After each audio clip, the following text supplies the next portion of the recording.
What if kalau ada tren marketing baru yang mereka handle semuanya sendiri?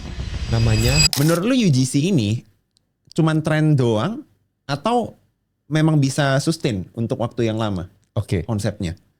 Tadi sebenarnya saya udah share Le. Oke. Gak ada tren marketing yang bisa sustain. Tapi yang sustain adalah human psychology sebenarnya. Oke. Jadi kita harus paham manusia di era itu behaviornya seperti apa sih. Jadi saya selalu berprinsip ketika saya mulai terjun ke dunia digital marketing, saya nggak pernah cinta formatnya, saya nggak pernah cinta sama platformnya juga. Tapi saya pahami manusia sekarang sukanya seperti apa, masyarakat Indonesia sekarang behaviornya seperti apa, kayak gitu sih. Wah, ini bagus banget sih. Ini insight yang bagus banget. Jadi buat teman-teman di sini ya, ketika kalian itu benar-benar paham audiens kalian, paham produk kalian, karena gue sering banget terima ini bro, pertanyaan, kok kalau misalnya, let's say ya, misalnya TikTok affiliate udah nggak bisa lagi gimana? Kalau TikTok tutup gimana? Kalau di gua mikirnya itu selalu, oh ya udah, pindah aja. Karena kan kita paham audiens kita apa, kebutuhan mereka apa. Mau itu platformnya di TikTok, mau itu platformnya di Facebook, mau itu platformnya dimanapun. Selama kita bisa nyediain apa yang mereka mau, ya penontonnya tetap akan datang. Kan kira-kira seperti itu. Betul. Nah, katakanlah ya, UGC ini kan trennya itu di tahun lalu naik banget, Ya. tahun ini juga naik banget. Menurut lu ada nggak kayak format-format marketing lain yang bakal jadi yang harus dilirik lah di Oke. tahun ini atau tahun depan lah minimal? Pas banget nih, kayaknya Bro Leo udah tahu arah pembicaraan ini kemana. Karena yang tim kita riset sekarang mengenai tren digital marketing, kita tahu sekarang KOL, UGC, QOC itu lagi dilirik banget di 3-5 tahun belakang ini. Kalau KOL, kita pinjem kredibilitasnya, Le. Setuju. Let's say kita punya produk, dipakai mereka, oh kita dapat nih kredibilitasnya. Soalnya dia mungkin fokus di industri tersebut gitu ya. Kalau UGC atau QOC, kita pinjam trustnya karena datang dari suara konsumen. Ada satu lagi yang brand lupa. Kedua hal ini cuman dipinjam, Le. Yang pertama QOL dipinjam kredibilitasnya, UGC atau QOC dipinjam trustnya, Oke. tapi title-nya masih dipinjam. What if kalau ada tren marketing baru yang mereka handle semuanya sendiri? Namanya brand persona account. Oke. Ini thinkingnya datang dari ini, Le. Kita lihat sekarang akun-akun brand susah banget naiknya. Setuju. Kayak misalkan ada konten brand gitu, kasih giveaway emas pun, itu yang like cuma 100. Padahal followersnya 2 juta. Giveaway Wow. loh. Mau ngasih barang, tapi nggak ada yang lihat gitu. Oke. What if sekarang ada orang biasa yang merepresentasikan sebuah brand dan sukses dan viral. Kita ambil simpelnya gini. Oke. Di Amerika ada brand pizza namanya Papa John's gitu ya. Oke. Papa John's lumayan udah legend lah di sana. Tapi di 2018 sampai 2019 dia lagi krisis. Sempat kena masalah dan brandnya hampir ditinggalin. Dan dia udah ngelakuin PR move macam-macam buat promo di sosmednya, buat marketing bagus juga, tapi nggak ada yang peduli. Sampai ada satu penyelamat dari nama akunnya Dojo, dia itu sebagai pelayan dari chef dari Papa John's dan dia buat konten buat pizza tiap hari sambil curhat customer di sana. Dan Oke. itu viral banget. Padahal apa ya? Tidak diminta sama si Papa John's-nya sebenarnya. Betul. Dia bikin sendiri. Dia buat sendiri. Oke. Jadi karyawan ini buat sendiri. Aku nggak tahu ya ini settingan atau enggak. Tapi akhirnya dia merepresentasikan sebuah brand dan juga akhirnya brand Papa John's keangkat lagi pizzanya kayak gitu. Gara-gara si orang ini. Iya. Jadi setiap brand itu punya namanya brand archetype. Oke. Let's say sekarang Bro Leo bayangin brand Nike. Kalau jadi manusia atau sosok influencer, dia Oke. ngapain? Lagi lari. Lagi lari. Iya. Atau main basket. That's Setuju. why kenapa ada Michael Jordan. Iya. Nah itu brand archetype-nya. Jadi sekarang kita lagi handle atau kita lagi fokusin sekarang kita buat brand archetype di akun non-brand Oke. tapi bisa viral dan generate angka yang bagus. Kayak gitu. Oke, berarti gambarannya itu adalah per sekarang kalian juga bisa bantu brand-brand ini yang dalam tanda kutip kan gini. Tadi cerita Papa John's tadi ya, kan ada si Dojo tadi. Iya. Nah, belum tentu teman-teman di sini akan satu nih ketemu tim Iya. atau staff yang randomly dia mau ngonten. Oke. Dan itu pun belum, kalau ada yang mau pun belum tentu viral. Ya, Kan gitu ya. ya. Atau belum tentu foundernya dari brand kalian itu mau muncul, atau kalian sendiri belum tentu kalian mau muncul. Jadi berarti intinya adalah per sekarang kalian juga bisa bantu untuk menciptakan sosok itu. Betul. Oh, oke. Jadi sosok yang kita ciptakan ya settingan sih sebenarnya. Iya, iya, Itu iya. based on strategy. Ya. Kita bisa ambil case lagi yang mungkin ada di sekitar kita dari brand ojek online yang kita tahu sekarang banyak banget akun-akun dari ojol yang viral dan langkah PR-nya bagus banget, formatnya bagus banget. Ya itu bagian dari brand personal account juga sih. Jadi bayangin kalau misalkan brand ojol ini jadi ojolnya sendiri Iya. merepresentasikan sebuah harapan, servis yang baik dan juga konten yang menarik kayak gitu. Wah, ini kalau gue langsung keinget ada satu, gue yakin ini bukan settingan ya, tapi ada satu abang-abang ojol. Ya. Aduh, gue lupa lagi namanya, tapi intinya salah satu abang ojol paling terkenal lah. Ya. Dan dia kayak sering bawa Ya. bawa tamu lah, apalah, terus nanti riding bareng dan lain-lain. Berarti kira-kira bentuk dari BPA itu seperti itulah ya. Iya betul, Oke, cuman di kalian bisa bantu untuk menciptakan sosoknya. betul. Oke, apakah semua brand bisa punya BPA? Bisa kalau dari identity brandnya udah kuat. Let's say ada brand sepatu gunung yang udah terkenal di Indonesia, identitinya dia awet.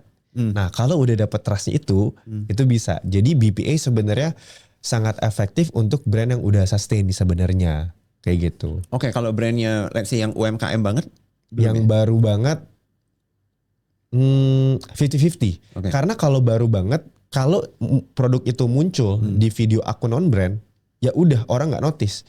Tapi kalau produk itu udah sustain, udah lama, sedikit muncul aja orang tahu, oh dia pakai itu, kayak gitu. Sebenarnya lebih BPA ini untuk nge-recall kembali dan juga ngangkat brand yang udah heritage ini, kayak gitu. paham. Jadi sebenarnya ini sejalan banget sih, karena salah satu sebenarnya dari tahun lalu ya, tiap kali teman-teman ada yang nanya ke gua, apa satu tips buat yang punya brand di TikTok Ya. general ya. Gue selalu saranin itu adalah foundernya harus muncul. Betul. Atau at least bikin personal branding untuk menjual produknya ini. Betul. Nah, cuman biasanya kita bakal menghadapi masalahnya itu, mereka bakal menghadapi masalahnya itu adalah foundernya nggak mau muncul, foundernya malu atau ya nggak yakin lah, nggak pede lah, gitu sih. Jadi tapi tetap brandnya ini kan harus ada yang merepresentasikan gitu loh. Betul. Karena kita semua pasti setuju ya, naikin brand tanpa sosok itu lebih sulit daripada naikin sosok yang bawa brand. Betul. Kan gitu. Oke, wah ini sesuatu yang menarik banget. Jadi berarti BPA ini kalau selain dari yang di Amerika lagi viral di mana lagi juga, bro? Ada maksudnya apakah ini lagi banyak diadopsi oleh brand-brand besar gitu? Sebenarnya brand persona account ini dari sisi strategi kita yang ciptain sih, Le. Oke. Sender agency yang nyiptain brand persona account ini. Karena kita lihat karena KOL, KOC, UGC itu semuanya dipinjam. What if kalau mereka punya kreatornya sendiri dalam jumlah yang banyak dan brand yang setir, kayak gitu sih. Oke. Apa kesulitan dari menciptakan BPA ini dari yang lu hadapi nih biasanya? Sekarang menciptakan persona atau brand archetype yang bisa dikonsumsi mass market sih, Le. Soalnya di Sender kita guarantee views dengan angka yang cukup gede. Oke. Iya, dari 10 juta, 30 juta, 100 juta views pun ada kayak gitu per bulannya. Jadi kita selalu ngebedah behavior dari masyarakat mass market Indonesia sukanya apa. Nah, challenge-nya di situ. Rekornya berapa juta view, bro? Yang pernah di-generate Sender untuk satu brand di satu bulan? Satu akun Ya satu akun, satu brand, satu bulan misalnya. 120 juta, Le. Wah. 120 juta satu akun satu bulan. Wah, itu gila banget sih. Dan itu tanpa ini ya, tanpa drama-drama, tanpa tanpa emosional begitu yang trik-trik murahan lah bahasa gua, trik murahan gitu. Oke. Mungkin kita disclaimer dulu, kita nggak menggunakan let's say menjual pakaian yang terbuka, enggak. Oke. Drama-drama kesedihan nggak ada. Series ini berhasil atau BPA ini berhasil karena kita mengadopsi sebuah film atau series drakor yang terkenal banget. Oh, jadi kayak dibikin versi ininya, lokalnya. lokalnya. Betul. Oke. Lokal dan amatir. Nah, ini something yang menarik nih. Ini di luar dari topik BPA, bro. Pandangan lu terhadap konten-konten yang bentukannya series itu gimana? Karena menurut gue lagi rising sih. Iya, lagi naik banget. Karena sekarang behavior kita nonton konten itu pengen yang cepet aja. Kita nggak butuh premis yang harus di digest lama baru ngerti. Kita suka yang instan. That's why sekarang kenapa konten series itu naik banget. Karena formatnya 60-90 detik. Dan kita langsung tahu satu konten video pendek ini ngomongin apa, konfliknya apa. Kayak gitu sih. Karena kita suka sesuatu yang cepat sih sekarang. Tapi kalau view lu terhadap kayak drama-drama pendek gitu berarti juga rising ya? Lagi untuk beberapa tahun ke depan. Iya, series ibarat kata bahasanya kita pakai analoginya Dracin lah ya. Ya Dracin. Lagi naik banget sih memang. Oke. Tapi ada diadopsi nggak di lu gitu loh? Kalau di akun personal gue nggak ada, tapi di klien-klien kita banyak. Oh gitu? Iya. Oh wow. Ada nggak contoh, mungkin nggak usah disebutin brandnya, tapi dibedah aja bro. Oke. Katakan brand X, industrinya apa, kenapa kalian memilih approach BPA dan cerita seperti apa yang kalian ambil dan kenapa menurut kalian itu works. Mungkin jadi teman-teman di sini dapat gambaran kalau BPA itu ini gitu loh. Oke. Simpel lagi nih. Ada brand makeup, dia FMCG, price point-nya SC. Soalnya mungkin harga lip tintnya 40-50 ribu gitu. Pengguna idealnya adalah cewek-cewek yang naik commute tapi harus kelihatan cantik. Oke.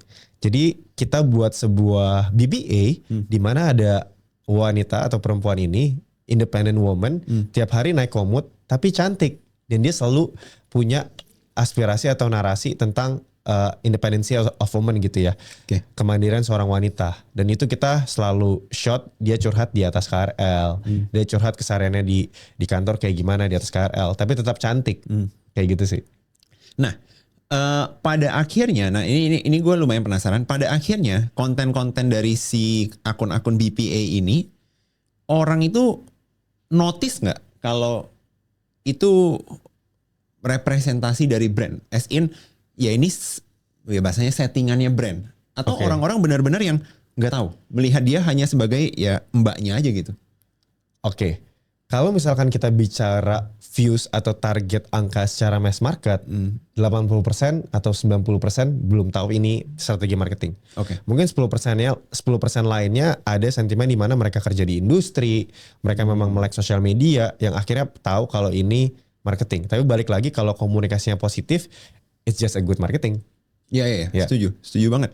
Dan menurut gue selama emang konsepnya kreatif, nggak merugikan siapapun, nggak apa ya, dalam artinya nggak melukai perasaan siapapun yang menonton. Menurut gue it's a good marketing jadinya.